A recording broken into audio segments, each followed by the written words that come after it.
está no ar mais uma edição do TV Câmara Entrevista. Pesquisas realizadas pelo Instituto Trata Brasil e pela Confederação Nacional da Indústria apontam que o país deve atrasar em 30 anos o plano de saneamento básico. Quais são os impactos disso no dia a dia dos brasileiros? Porque o saneamento ainda parece ser um desafio no nosso país. Para tratar deste assunto, hoje conosco eu recebo aqui no estúdio o engenheiro e diretor do Instituto de Pesquisas Hidráulicas da URGS e também embaixador do Instituto Trata Brasil, professor Carlos André Bulhões. Também conosco o engenheiro civil e servidor aposentado do DEMAI, Adinaldo Soares de Fraga. É muito bom contar com a presença de vocês. Obrigada pela participação aqui no TV Câmara Entrevista. Professor Bulhões, eu começo lhe pedindo para fazer uma análise sobre o cenário atual do nosso país em termos de saneamento básico. Cumprimento a todos que nos assistem e também lhe parabenizo e toda a produção pela escolha do tema, né? Sempre é um problema antigo com consequências atuais, continua sendo um assunto mal resolvido. O primeiro Plano Nacional de Saneamento data aí dos anos 70 e aí previa a universalização, que seria a cobertura das casas das pessoas, né, com água, com esgoto, lá pelo ano 2000. De lá para cá, estamos em 2019, o atual estava em 2033 e agora já beira 2050. Entretanto, ainda assim, uma realidade inconclusa, né? E a tua pergunta, por quê? Por quê? Por que disso? Por que disso? Os países vizinhos aqui da América do Sul têm índices de cobertura aí em torno de 95%, 97%, 98%. Por que é que uma cidade como Porto Alegre ou um estado como o Rio Grande do Sul continua com índices de Paris? Índices de Paris quer dizer Paris no século 1300, ou seja, é uma cobertura medieval, né? A gente, infelizmente, tem esses índices. Temos condições de natureza técnica, entretanto, falta, de uma forma bastante resumida, que a gente vai ter a oportunidade de explicar ao longo do programa, falta os governos, em qualquer esfera, tratar isso com prioridade. Falta isso ser uma opção política. Essa talvez seja uma resposta muito simples que a gente possa desenvolver aí ao longo do trabalho do programa. A gente observa alguns avanços em aspectos importantes no nosso país, principalmente em termos de tecnologia. Por que essa mesma tecnologia que serve de subsídio para muita coisa não é aplicada à questão do saneamento, Adinaldo? Saudação a todos, satisfação estar aqui com vocês e compartilhando com o professor Bulhões aqui, parceiro de luta e árdua no saneamento. Mas a questão é o seguinte, não é que ele não acompanha, ele acompanha, né? É evidente, guardadas as características locais de um país continental como é o nosso, existe uma série de dificuldades. Dificuldades na região nordeste, né? A área mais desenvolvida, podemos dizer assim, que é a área centro em relação ao sul, né, do nosso país, que é uma área que tem mais desenvolvida, tem uma tecnologia um pouco mais, que acompanha mais a essa evolução. É evidente que tudo passa, como o professor falou, da questão de uma visão política no sentido de decisão de investimentos na questão do saneamento, que ele continua sendo uma necessidade, porque o saneamento ele dialoga com a questão da saúde pública. Então isso tem que ter recursos, de uma certa forma, que atendam às necessidades básicas. E aí, verdade que um plano antigos como os que tinham aí, de fato, eles não chegaram a atender às necessidades. Mas é lógico que nós temos que estar constantemente monitorando, acompanhando, fiscalizando e criando medidas que possam realmente resultar em termos práticos de uma melhoria na qualidade de vida dos cidadãos do nosso país. Nós que vivemos na capital do estado e temos acesso a um saneamento, né, de qualidade ou minimamente que nos sirva de alguma forma, talvez não tenhamos ideia do que é não contar, professor, com esse serviço. O que significa, então, na prática, dizer que uma pessoa não é atendida pelo sistema de coleta e tratamento de esgotos? Uma definição é que hoje a palavra, tem até nome de filme, antigamente era saneamento básico, envolvia água e esgoto. Hoje em dia é saneamento ambiental, envolve, na verdade, 4 áreas que são correlatas entre si.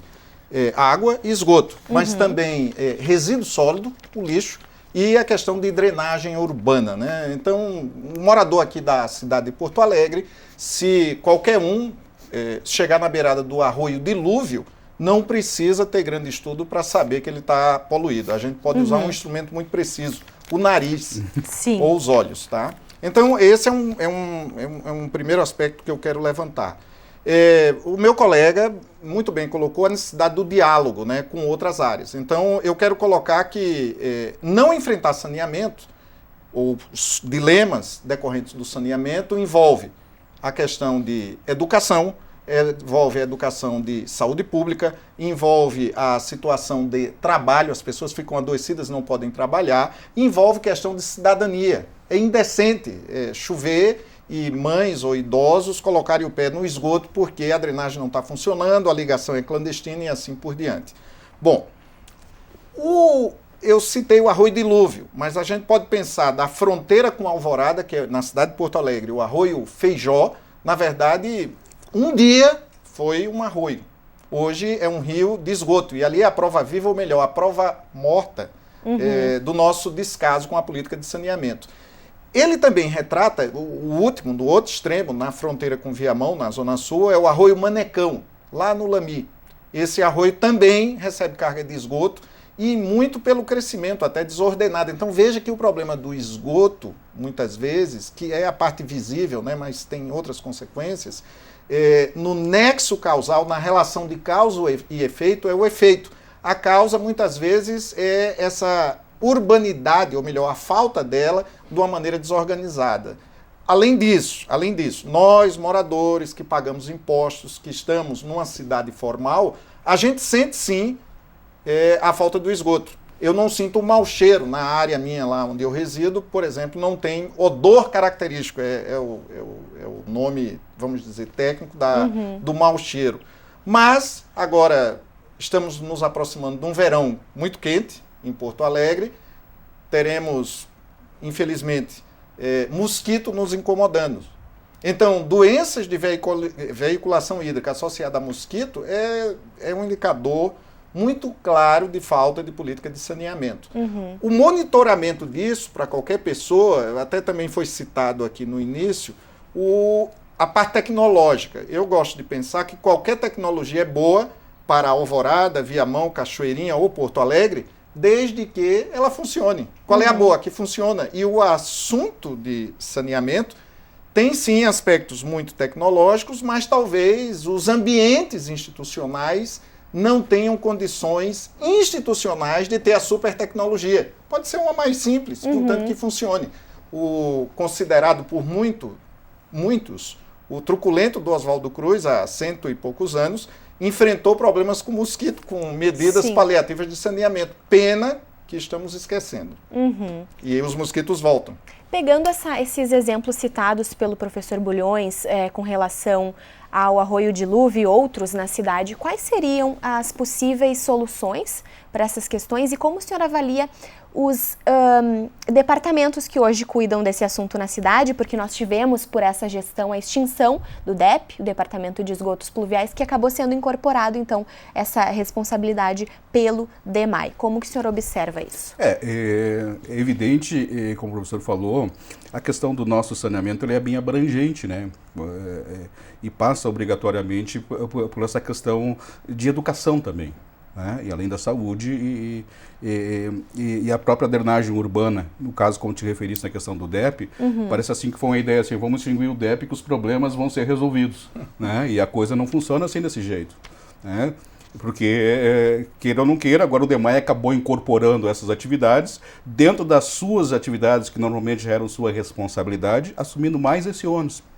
E que é o principal, né? Sem ter os recursos necessários para poder executar adequadamente a manutenção e a conservação das redes. Só fazendo isso já seria uma grande coisa, né? Então, sem pensar a nível de expansão, mas considerando apenas essa questão relativa daquilo que existe. Então, de uma certa forma, acumulou-se mais para aquele órgão uma sobrecarga nesse sentido e além do ônus decorrente de todas as ações que se fazem necessárias. É evidente que Porto Alegre, né, que partiu dos seus 27% e hoje tem condições de tratar os seus esgotos até a nível de 80%, hoje está tratando 57% do esgoto. Existe uma margem ainda de crescimento para chegar nesses 80%. Então, o que seria necessário para nós podermos crescer nisso? São investimentos que alguns já estão sendo realizados através dessas redes coletoras que evitariam, né, essa descarga nos corpos receptores, como o Arroio Dilúvio, que o professor falou, e outros, né, arroios, como no caso lá o Maneicão, lá na Zona Sul. Então, seriam interceptores que pudessem conduzir para as estações de tratamento de esgoto hoje existentes. Foram investidos cerca de 600 milhões no programa socioambiental, na construção de 2 estações de tratamento de esgoto na cidade de Porto Alegre. Né? E agora está na hora de nós fazermos uso daquilo que nós temos ali. Então, de que forma que se faz isso? Fazendo as ligações, tirando as ligações das redes coletoras de esgoto local, passando para o separador absoluto, ou seja, para a rede coletora de esgoto pluvial, passando para as redes coletoras de esgoto local e, a partir daí, conduzindo para as estações de tratamento para fazer o tratamento adequado. Então, são ações realmente que carecem de ser feitas e devem ser feitas através de uma programação que o órgão tem que assumir isso, né, e começar a fazer essas ações necessárias, evitando essa poluição nos corpos hídricos que atende o nosso manancial, que é o Guaíba. Pesquisas apontam que cada real investido em saneamento pode representar uma economia de R$ 8, R$ 9 em saúde. Falando nisso, professor, quais são os principais impactos para o dia a dia da população não contar com esse sistema, possíveis doenças que se proliferam, e isso já é um fator importante para que justamente o poder público investisse mais na questão do saneamento. Não tenha dúvida, não tenha dúvida. Doenças, eu citei dos mosquitos. Sim. E todas as gravíssimas consequências que um mosquitinho pode nos trazer, mas doenças, vamos dizer, na qual as pessoas tiveram contato primário, né, com isso. Então, desde pele, a olhos, a desinterias, a diarreias, então tudo isso são chamadas doenças de veiculação hídrica. Se eu pensar, né, eu quero trazer até o nível de discussão até para o papel vigilante de uma casa como essa, onde hoje a gente concede a entrevista, a Câmara de Vereadores da cidade de Porto Alegre. Nós iniciamos a nossa conversa citando o não cumprimento de planos de saneamento como se fosse um horizonte inatingível, né? Quando você iniciou a sua fala, eu pensei que eu estava no mar, num barco, tentando alcançar a linha do horizonte, né? É algo que a gente vislumbra, sempre vai na direção dela, mas nunca chega lá. Uma outra metáfora para quem nos assiste pode ser qualquer livro ali do Guimarães Rosa, né? Sempre é algo inconcluso, incompleto e inacabado, parando na metade do caminho. Assim é a política de saneamento. Então, a materialidade, e aí eu quero chamar a atenção, tem toda a parte tecnológica que meu colega falou, e são vários os enfrentamentos, mas eu quero também afirmar e reafirmar a capacidade de enfrentamento, sob o ponto de vista técnico, desses problemas, por exemplo, do quadro anterior e atual, do ambiente técnico da prefeitura. São técnicos bem formados e muitas vezes o que não existe é o ambiente político para que a boa técnica possa prevalecer. Se a gente pegar alguém que paga a conta do DEMAI, na cidade de Porto Alegre, eu estou pagando lá o recebimento lá da minha água em quantidade e qualidade. Eu pago por um volume de água que eu consumi. Então, por ano, aí você me corrige, se eu vou citar uma ordem de grandeza, talvez desatualizada, a receita decorrente disso, ou seja, o pagamento, o valor da minha tarifa, vezes o que eu estou pagando lá de água que eu estou consumindo, dá 400 milhões. 580. 580 milhões, valores mais atualizados. É receita, não é lucro. Bom, com essa receita eu tenho o custo. O custo eu pago o salário dos funcionários, o custo eu pago os fornecedores dos serviços, dos canos, das soldas, dos equipamentos, e deveria custear 3 coisas: a expansão da rede, a operação e a manutenção. Então, o que é que eu estou chamando disso? De cada 100 litros de água que eu tiro do Guaíba, a estação de tratamento de água ali do Moinhos de Vento, aquela alta lá, bonita, onde as pessoas vão aos domingos fazer piquenique.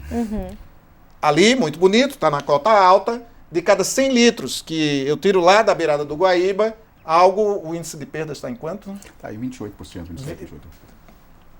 30%, arredondando, não chega ali. Então isso daí é custo, porque eu estou pagando e estou consumindo. Depois tratei e vai para as casas das pessoas. É uma fábricazinha que depois eu tenho que chegar até a torneira da casa da pessoa. O índice de perda aí da água tratada está em quanto? O índice de perda está em torno de 28%. 28% no total. Tá, então sempre tem, isso é a primeira coisa. Depois entra toda a parte do esgoto. E aí a pergunta é, por quê? Bom, em vários anos, em vários anos, grande parcela desses excedentes foi utilizado para complementar, por exemplo, o 13º salário de funcionários da prefeitura. Era um caixa, era um empréstimo e tal, onerando, por exemplo, a capacidade técnica de um ambiente como o DEMAI. Então, qual é a melhor maneira da gente esgoelar uma capacidade técnica? É só não dar as condições institucionais. Então, e com isso eu vou encerrando agora, muito das promessas dos planos, programas e projetos, eu digo e conclamo aí quem nos assiste, a monitorar aqui na Câmara de Vereadores, durante a lei orçamentária anual. Porque não adianta eu me comprometer na universalização daqui a 30 anos se eu não fizer o nível de investimento necessário esse ano. É como um degrauzinho de uma escada. Uhum. Então, chega no final daquele período, não conseguimos, vamos lançar outro plano inatingível. Né? Então, a população de Porto Alegre fique atenta, porque a materialização de promessas se dá com alocação orçamentária. Uhum. Essas possíveis parcerias público-privadas, as chamadas PPPs dos serviços de água e esgoto, não são uma discussão somente aqui da capital gaúcha. Nesse ano, em julho, o Congresso aprovou um novo marco regulatório de saneamento, justamente criando mecanismos para esse tipo de concessão desses serviços. Como que tu avalias, Adinaldo, tu que tens aí mais de 30 anos de atuação, como teve, né, como funcionário do nosso Departamento Municipal de Água e Esgoto, essas questões, porque vereadores dessa casa, enfim, e políticos de uma forma geral, fazem certas críticas com relação a gente conceder para a iniciativa privada um serviço que é fundamental, como o abastecimento de água. Eu vejo isso ainda como mais uma questão política e ideológica sobre esse aspecto, analisando o caso específico de Porto Alegre, me entendendo exclusivamente aqui no nosso caso. Né? Uhum. Porto Alegre, o DEMAI tem uma capacidade de investimento fantástica. Né? Para te ter uma noção, conseguiu fazer nesses últimos anos investimentos consideráveis na questão de esgoto. É lógico que tivemos recursos federais, ajudando através da Caixa Econômica Federal, do BID, para poder viabilizar o próprio programa socioambiental, que ali foram 600 milhões investidos no saneamento, né? Mas a questão de água, né? No sentido como o professor falou, algumas gestões utilizaram o caixa do DEMAI para suprir deficiências, né? Algumas outras gestões, né? Para não citar nomes específicos, sem nomes, né? Que para ocupar de pegar esse recurso e atender a uma questão básica que seria da gestão de lá. Bom, isso logicamente acaba inviabilizando determinadas ações e projetos que teriam que ser viabilizados para atendimento, por exemplo, na Zona Sul de Porto Alegre, como é uma área hoje bastante restrita no nível de abastecimento, tanto é que emergencialmente agora estão fazendo uma estação de tratamento compacta lá para atender até que se viabilize, né? A estação da Ponta do Arado, que é uma nova estação que vai atender o dobro da capacidade hoje vai até 2.000 litros, que vai chegar a 2.000 litros lá na zona sul da cidade, né, 2.000 litros por segundo. Né? Uhum. Então, hoje atende, de Belém Novo atende 1.000 litros por segundo. Então, até lá, daqui a 4 anos, a população não pode ficar de braços cruzados esperando, vou esperar que daqui a 4 anos nós possamos ter uma nova ETA, até lá eu vou ficar sem água, sofrendo como foi o verão passado, que foi um verão bastante quente e as pessoas sofreram bastante. Evidente que agora o DEMAI realmente está fazendo esse investimento no sentido de que fazer uma situação provisória até que se viabilize a estação aquela definitiva. Então, isso são recursos próprios que estão sendo colocados lá. Né? Então, é lógico, e fruto também daquilo que não foi feito no passado. Uhum. Né? Aqueles recursos que não foram viabilizados, talvez não tivesse o que está passando hoje. Aqueles recursos que foram lá, se obedecessem um planejamento de gestão, né, baseado no crescimento da cidade, baseado na necessidade, né, através de um próprio programa de saneamento que previa isso, né, um plano diretor de águas, que o DEMAI tinha um plano diretor de águas interno, que previa a necessidade desse crescimento, considerando, né, o crescimento da cidade ao longo do tempo, verificando os pontos de saturação desse abastecimento. Evidente que isso tudo aí, se tivesse feito no passado, nós não estaríamos aqui passando por essas dificuldades, com o pessoal da Zona Sul sofrendo com falta d'água. É evidente que quando não se tem a água, né, é evidente que a gente valoriza muito mais aquilo. E todos aqueles sabem quanto é difícil, né, o dia que não chega água nas torneiras das pessoas. Uhum. Né? Isso é muito difícil, porque nós somos seres humanos, nós somos seres vivos, nós necessitamos de água para sobreviver. Então isso é importante, ela faz parte do nosso corpo, né? A água faz parte do nosso corpo, então ela faz parte da vida das pessoas, quer nas suas necessidades básicas, né? Na sua alimentação, temos que ter água. Então como é que vai admitir uma cidade que hoje que tem uma capacidade de investimento como Porto Alegre, né? Hoje, digamos assim, que ainda tem essa deficiência de abastecimento lá na zona sul da cidade. Isso não tem como justificar, porque determinada gestão chegou e trancou esse processo de licitação de obras e ações que deveriam ter sido feitas, para que isso não pudesse estar acontecendo agora. Custou-se a fazer essas questões. Então, de repente, como o DEMAI, como é um órgão autônomo, ele tem que ter a capacidade, como o professor citou, tem profissionais lá muito capacitados. O DEMAI sempre foi uma referência a nível de país, né, a nível de saneamento. Sim. E recursos hoje existem. Quando eu falo, lá na fala inicial, de que se era uma questão mais visão ideológica, eu quero dizer o quê? Existe uma pesquisa de satisfação que o DEMAI, que mais de 80% da população entende que o DEMAI executa um bom serviço. Né?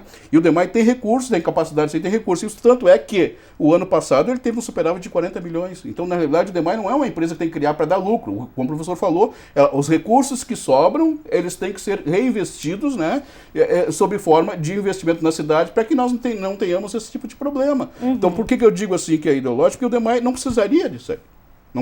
Hoje não precisaríamos desse. Eu tenho essa visão que ele não precisaria ter essa questão da visão da PPP para atendimento na questão de água. Sim. Porque o prefeito atual, quando assumiu, ele disse que nós não tínhamos 1,8 milhões para executar, 2,7 milhões, perdão, para executar o saneamento da cidade. Ele parece que isso assim soou como se fosse esses 2,7 milhões precisaríamos de uma gestão de 4 anos ou daqui. Não, isso aí se faz ao longo do tempo. Se você buscar uma empresa, uma parceira privada, né, logicamente eles vão pedir um tempo para fazer todos os investimentos. Ele não faz isso no primeiro momento, já sair investindo, nós temos que atender 100% da nossa cidade na questão de esgoto sanitário, tá? Mas eles não vão fazer isso aqui em 4 anos ou daqui a 1 ano. Não, isso aí ele vai diluir os investimentos ao longo do tempo. Se o DEMAI mostrou que tem capacidade de fazer isso, né, tem capacidade de gestão e quadro técnico especializado para fazer esses investimentos, por que não dá para ele esse prazo? Se hoje já existe uma certa deficiência ali, mas não é no sentido de que mas culpa de gestão que teve lá sobre essa que não fez os investimentos necessários. Não é do seu corpo técnico. Né? Tá então, certo. como eu digo que é uma questão política, de uma certa forma, então isso passa obrigatoriamente, porque a partir do momento que você for adotar uma questão da parceria público-privada, isso também vai ter influência na própria tarifa. Né? Que hoje o órgão, no caso o DEMAI, como por ser um órgão público, ele tem isenção de determinados tributos, como é o PIS, CONFINS. Né? Então isso pode repercutir em torno, pode chegar até 40% no valor de uma tarifa. A tarifa hoje do DEMAI é uma das melhores tarifas do país. Você paga R$ 3,50, né, por 1.000 litros de água. Ou uma garrafinha de 500 ml que você compra no bar ali, é muito mais caro. Você R$ 3,50 por 1.000 litros de água. Sim. Né? E se formos ainda para uma tarifa social, né, que é R$1,40, né, para 1.000 litros de água. Então, isso, a nossa tarifa ela é acessível. Ela é bastante acessível. Mesmo com todas essas questões, o DEMAI ainda consegue ter um superávit nas suas receitas em torno do final do ano. Então, isso é importante, né? Tá certo, nós chegamos ao final do primeiro bloco do TV Câmara Entrevista, mas logo mais os nossos convidados voltam com outras informações e análises sobre o saneamento básico. Fique conosco, nós já voltamos.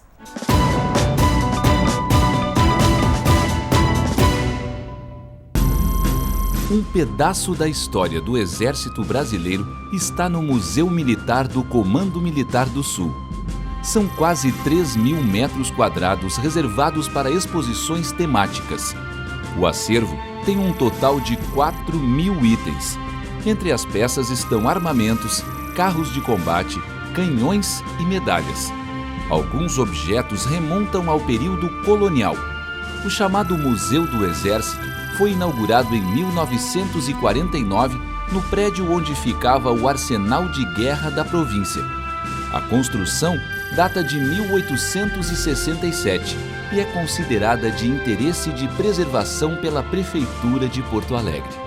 O Museu do Comando Militar fica na Rua dos Andradas, número 630. A entrada é gratuita. Escolas podem agendar visitas pelo telefone 3226-5883.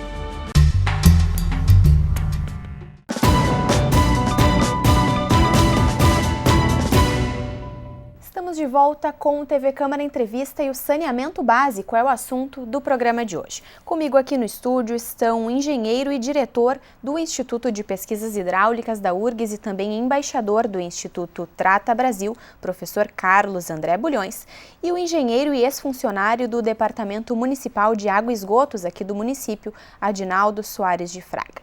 Adinaldo, a gente encerrou o primeiro bloco falando aí sobre as questões envolvendo o trabalho do DEMAI.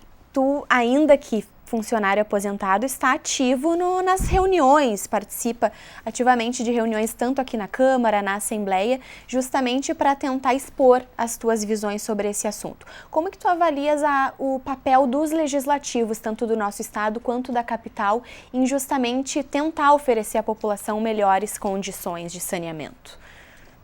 Isso é muito importante, a participação do Legislativo. Ele tem que estar atuante, né, e junto às próprias comunidades. E ele é um elemento fiscalizador, na realidade, das ações que estão sendo colocadas pelos órgãos de saneamento.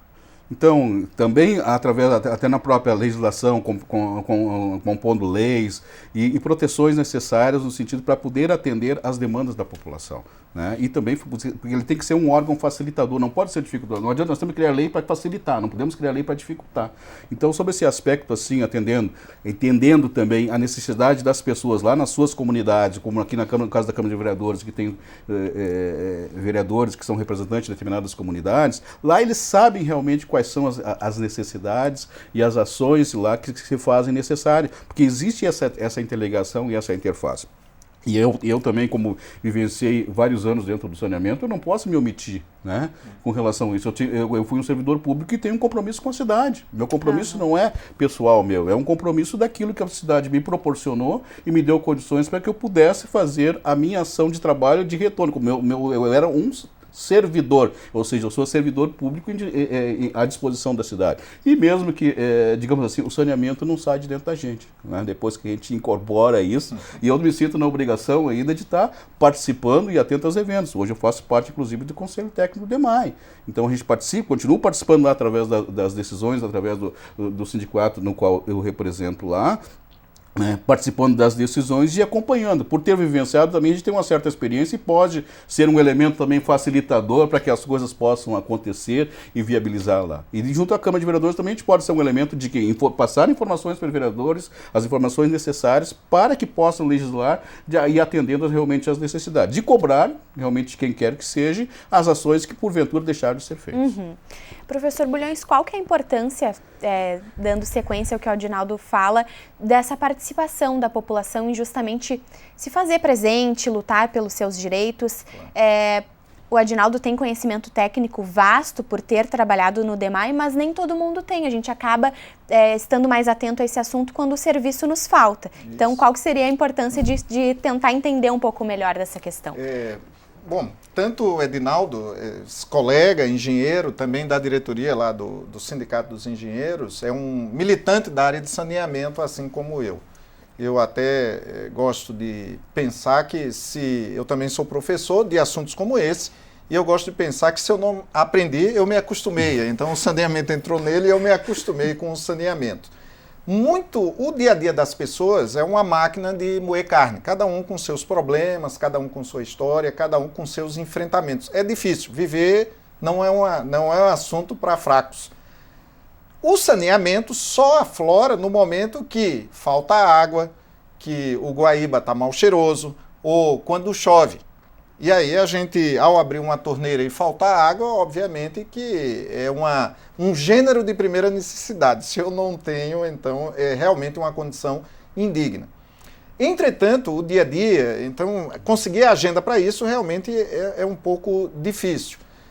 Aqui, eu acho que todos que nos assistem, vocês podem pensar que nós dois aqui, já de longa data a gente se conhece, são duas gotinhas d'água num oceano, no mar. É pequena a nossa contribuição, mas com certeza, se o mar tiver essas duas gotas a menos, o mar vai estar menor. Então a gente conclama assim que as pessoas, naquilo, eu sei que todo mundo tem suas obrigações, todos têm os seus compromissos, mas a materialidade, e aí pelas associações de classe, associações de moradores, até em campanhas de educação ambiental, tudo é válido e tudo é necessário. Mas um dos focos de acompanhar isso, eu digo, é quando está se discutindo a lei orçamentária anual, por exemplo, aqui na Câmara de Vereadores, e para ver se verifica se alguma gotinha, alguma quantidade vai ser destinada a ações de saneamento. Lembrando sempre que a palavra saneamento engloba água e esgoto, que são assuntos historicamente inerentes ao DEMAI, mas também assuntos do DEMELIU, também assuntos do antigo DEP, que hoje está no DEMAI, também assuntos de moradia, por exemplo, do vínculo do DEMAB. Então, tudo isso em conjunto das ações. Então, a gente conclama que todos, com suas capacidades, virtudes e defeitos, sejam gotinhas d'água, como nós dois aqui. Perfeito, boa analogia. O senhor colocou que as pessoas se dão conta, né, da importância do saneamento quando falta água ou mesmo quando o Guaíba está mal cheiroso. Mas não precisa a gente ir muito longe, em regiões mais carentes da cidade, para perceber que isso é a realidade de muita gente, esgotos a céu aberto e a falta de água. Regiões mais carentes, justamente mais necessitadas desse serviço, né, de melhor qualidade, enfim, são as menos atendidas. Por de quê? infraestrutura, né? Aí entra uma interface com a questão da moradia, né? Cidades como Porto Alegre, não é privilégio de Porto Alegre, é no país todo, criam oportunidades para as pessoas. Então, todos que aqui vêm procuram, ou almejam, ou têm a expectativa ou esperança de uma vida melhor. A cidade tem isso, é a grande invenção humana, né? Muito antiga. E o assunto de saneamento, há 5.000 anos atrás, nas primeiras aglomerações, já era uma preocupação. Bom, cada um se vira como pode. E aí vão para áreas da cidade com baixo valor imobiliário, em geral áreas, inclusive proibidas, ilegais ou irregulares pela legislação. Aí se transformam num problema social. Bom, acontece que se houver o parcelamento do uso do solo numa área como essa, por exemplo, uma área de mata ciliar, um topo de morro ou uma planície de inundação, ou seja, onde inunda, tem risco inclusive de morte, que inclusive aconteceu aqui em Porto Alegre. Eu me recordo, se eu não me engano, em 2017, ali no Campo da Tuca, um afluente, o Arroio Moinho, que é um afluente do dilúvio, num dia de chuva, uma moça veio a óbito e o corpo, infelizmente, a família não sabia onde estava o corpo, rezou muito. Eu, como voluntário da Defesa Civil, eu acompanhei esse caso. Vieram achar 5 dias depois no teatro, próximo, num junco ali do Teatro Pôr do Sol, Jardim do Guaíba. O que surpreende é que o corpo atravessou a cidade, atravessou o dilúvio e ninguém viu. Então, isso reflete a questão da moradia. Por exemplo, o DEMAB aponta que o déficit habitacional em Porto Alegre vai na casa de uns 4 bilhões de reais, faltando moradia. Seria a causa primeira. Só que ao parcelar, e muitas das autorizações de parcelamento do uso do solo são daqui, dessa casa, tem que vir a reboque toda a infraestrutura, com questões de mobilidade, calçadas com meio-fio, poste com iluminação pública, água, esgoto, saneamento, coleta de lixo, drenagem pluvial. E muitas vezes não tem a capacidade de investimento, de atendimento disso, porque inclusive tecnicamente os órgãos sabem o que fazer, mas custa caro. Então, está tudo interligado e nada faz sentido. Então, essa questão de moradia tem muita interface e sim é uma realidade. Parcela de nós, aqui, inclusive quem nos assiste, que mora numa cidade formal, a gente nota o problema do saneamento quando falta. Mas, como bem você colocou, tem parcelas da cidade de Porto Alegre, aquela Porto Alegre informal, que as pessoas estão sofrendo agora enquanto a gente está falando aqui. Quais são as expectativas para essas pessoas, assim, na tua avaliação? O que precisa ser feito para dar a elas melhores condições, Edinaldo? Isso de uma certa forma, se formos analisar no cenário econômico atual, a perspectiva não são nada agradáveis, né? Mas justamente porque houve todos esses contingenciamentos de recursos, né, próprio orçamento, saúde, todas essas coisas estão todas no mesmo barco, né, digamos assim. E, lógico, não houver recurso, fica difícil. Qual é a expectativa que tu vai poder viabilizar isso para as pessoas, né?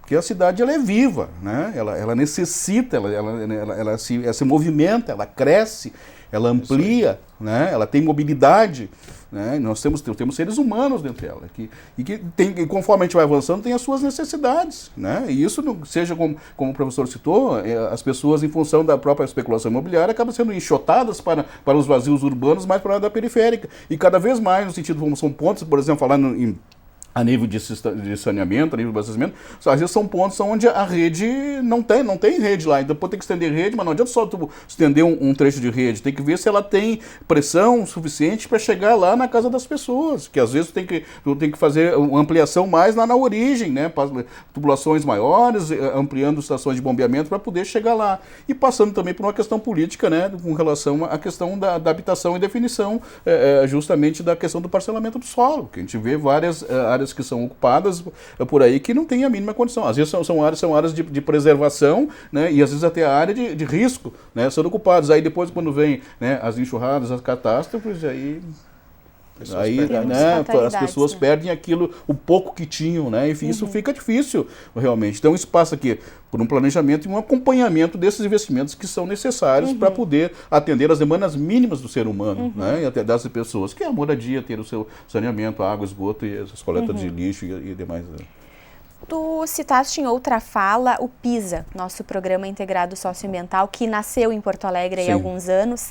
Como que está a situação hoje e qual que é a relação entre o tratamento do esgoto e a qualidade da água e o bom funcionamento desse sistema? É evidente que, como eu falei, né, foram recursos consideráveis com a construção de 2 estações de tratamento de esgoto, além de várias ações que foram feitas junto às próprias comunidades, né, com realocação de pessoas. Então, foi um programa realmente, um programa amplo, bastante abrangente sobre esse aspecto, né? Então, ele possibilitou, de que forma? Possibilitou que nós pudéssemos sair lá dos seus 28% e chegássemos hoje à condição de tratamento de 80%. É evidente que nós temos hoje condições de tratar esses esgotos. Né? Temos condições de tratar. Se isso não é uma coisa, mas a nível de Brasil nós estamos com, digamos assim, com índices bastante bons, né? Bastante considerável. Né? Mas não é, lógico, a gente sempre pensa em mais. Tem muita coisa, lógico, para ser feitas ainda. Né? Tem muitos investimentos que são necessários, mas o principal é ter aonde tratar a água. Isso nós temos, quer dizer, são investimentos pesados que foram feitos ali, não é simplesmente uma coleta daqui ou tira da frente da minha casa e larga lá no corpo hídrico mais adiante, desde que não seja na minha frente da casa, eu estou lavando as minhas mãos. Então nós somos responsáveis por aquilo que produzimos, somos responsáveis pelo esgoto que produzimos, somos responsáveis pelo lixo que geramos, então nós somos responsáveis por isso. E temos, como tal, temos que apresentar a solução. Não adianta nós criarmos o problema e dizer, olha, não é mais problema meu, não está na frente da minha casa, eu não sei mais o que fazer. Não é? Então a coisa não funciona assim. Evidente, passa também, né, pela responsabilidade dos cidadãos, né, a gente vê agora o caso quando vem as enxurradas aí, o lixo vai para as redes coletoras de pluvial, entope, aliadas a uma precária manutenção que se tem, são uma somatória de problemas que acaba tendo essas inundações e áreas críticas aí que acaba tendo essa situação que não é nada agradável, né. Mas é evidente que eu vejo que Porto Alegre não estamos tão mal, mas existem problemas, tem condições de melhoria, temos condições para melhorar? Claro que temos, tem muita coisa para fazer. E isso é bom, porque cada vez mais nós somos desafiados a promover mais ações, a criarmos alternativas, a acharmos solução. Porque senão, se fosse tudo mil maravilhas, não teríamos nem porque estaria no céu. Não estaria no céu. Mas é evidente, isso é uma questão interessante. A questão da educação ambiental, a gente muito fala em várias pautas aqui do TV Câmara Entrevista sobre isso, a responsabilidade do cidadão, né? Claro que o poder público tem o seu papel de ser, com certeza, mas nós, enquanto cidadãos, também temos nossas responsabilidades, né? O nosso compromisso. O que é importante, justamente da questão documental, nós temos que, não é tentar educar os velhos, né? Nós temos que começar nas crianças, lá na escola, uma coisa, porque eles acabam sendo referência dentro de casa, né? Olha, pai, lá nós vimos lá ou mãe, nós vimos lá na escola que não podemos escovar os dentes com a torneira aberta, né? Vou dar um exemplo típico, né? O lixo nós temos que separar, né? O orgânico do outro, que aí as pessoas começam, o filho está me cobrando, né? Acho que normalmente acabam sendo disseminadores. Então, assim, eles são um elo multiplicador, e aí as pessoas às vezes acabam sendo induzidas realmente porque às vezes as pessoas mandam, isso não é problema meu, quer dizer, mais um papelzinho de bala que eu jogar no chão, é só um papelzinho, isso aqui, o mundo é muito grande, mas não é assim, todo mundo pensar que cada um botar um papelzinho, como é que nós vamos ficar, não é verdade? Então todo mundo tem que ter essa consciência, e nós temos que trabalhar cada vez mais a questão da educação, juntamente nas próprias crianças, e tentando incutir essa visão dentro deles, né, de que realmente o mundo é importante, mas nós temos que cuidar, se não cuidar, nós vamos ter problemas. Eu acredito tanto em educação que eu virei professor há 35 anos, mas eu quero dizer, e a voz com C do grau nesse momento, que esse programa é um programa educativo, porque esse tema que a gente está falando está educando quem nos assiste. Então, dentro disso, novamente, a população com seus dilemas do dia a dia, imagine o seguinte, uma cidade como Fortaleza quase ficou sem água, uma capital do estado, em 1991. Na Copa de 2014, São Paulo. A gente tranquiliza a cidade de Porto Alegre que não vai faltar água. A gente tem uma caixa d'água de nível constante, que é o Guaíba. É uma grande caixa d'água. O problema é que a água tem que chegar na minha casa, não na beirada do rio em quantidade e qualidade. E aí os canos têm que estar funcionando. O que é o Guaíba? É a minha mão. É a minha mão. A minha mão com os sinos, o Gravataí, os sinos, o Caí, o Taquari e o Jacuí. O tamanho da área que chega aqui na frente da cidade de Porto Alegre, do Guaíba, é uma Holanda. Então você imagine que a gente tem um país, aqui dentro do Rio Grande do Sul, gerando esgoto. Então, iniciativas em Porto Alegre citadas, né, como o PISA, é um programa integrado socioambiental belíssimo, e foi um esforço da cidade, e eu quero citar um pouco antes, o ProGuaíba, que lá do milênio passado, né, que era também para tratar o Guaíba.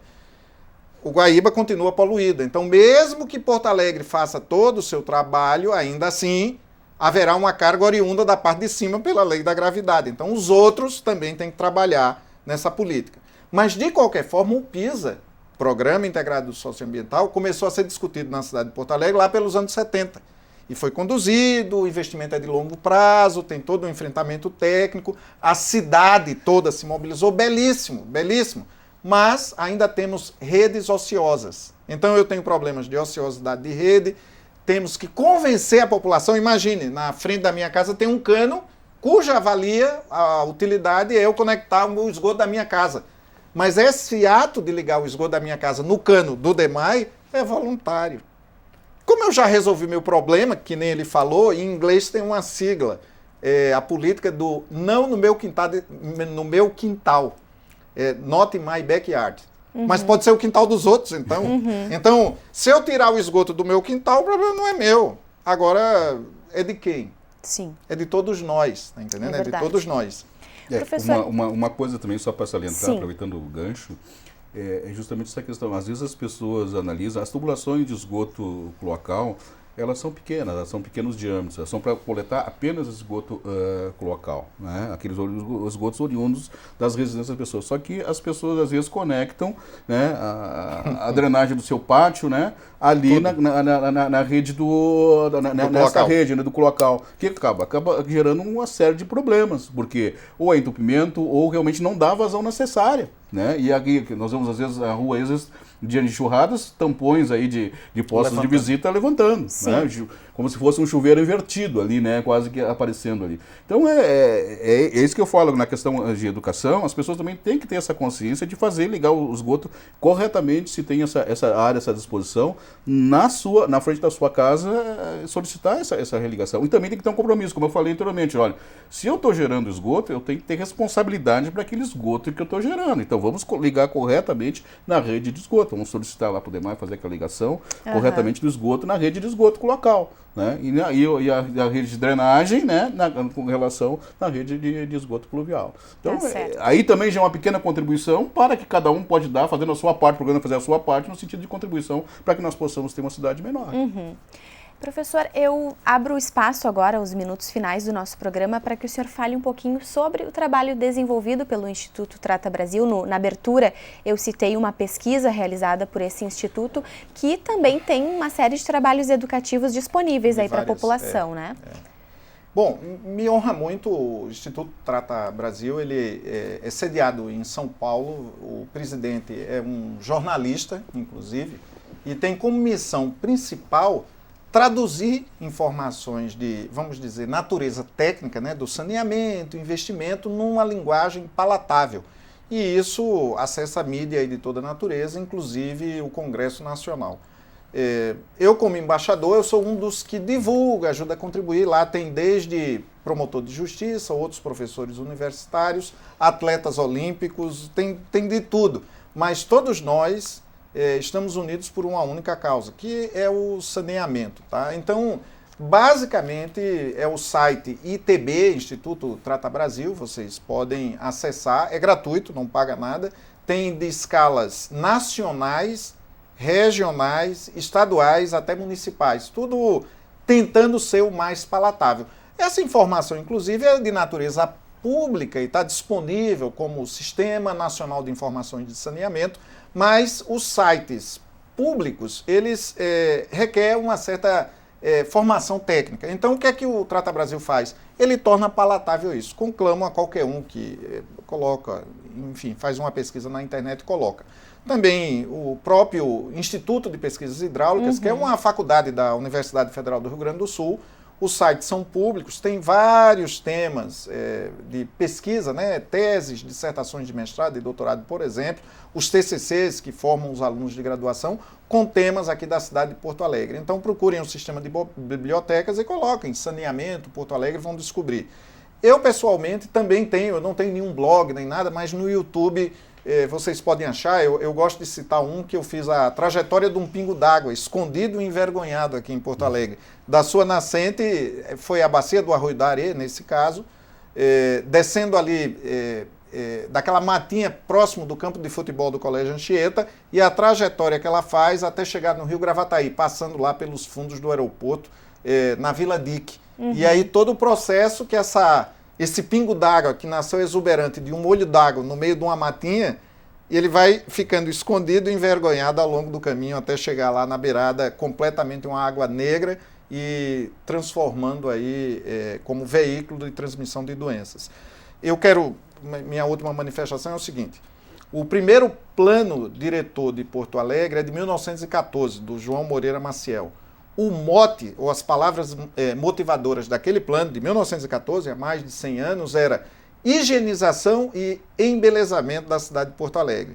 Os dois temas continuam atuais. Quer dizer, saneamento é uma história antiga, mal resolvida e ainda se reflete provavelmente nos anos à frente. Fiquemos, todos que nos assistem, muito vigilantes e eu conclamo que a população acompanhe aqui a materialidade das boas promessas, que é a execução das diretrizes orçamentárias e a lei orçamentária anual para saber se um pinguinho é alocado para políticas de saneamento.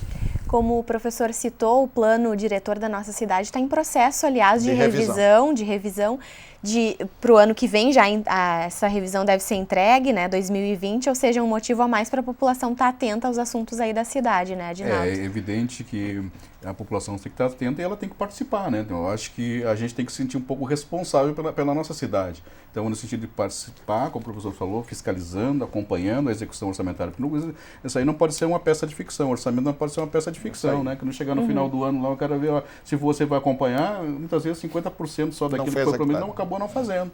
Né? Então, assim, realmente nós vamos vencer agora, este ano que vem já começaram o período de campanhas, então, campanhas políticas, então é o momento de saber realmente a quem está falando certo, porque nós já estamos cansados de promessas, né, políticas aí que acabam depois não se viabilizando e quem acaba sofrendo é a própria população. E a questão do saneamento é importante, faz parte da nossa vida, ela é importante para todos nós e isso tem que ser olhado com muito cuidado, como eu falei inicialmente, ela dialoga com a questão da saúde pública. Então, nesse sentido, todos nós somos responsáveis por aquilo que nós fazemos. Tá certo. Então, nós chegamos ao final do TV Câmara Entrevista. Muito obrigada pela presença e disponibilidade de vocês. Eu agradeço também a sua audiência. Continue acompanhando informações sobre o TV Câmara Entrevista e outras produções da TV Câmara, também pelas nossas redes sociais. Até a próxima edição.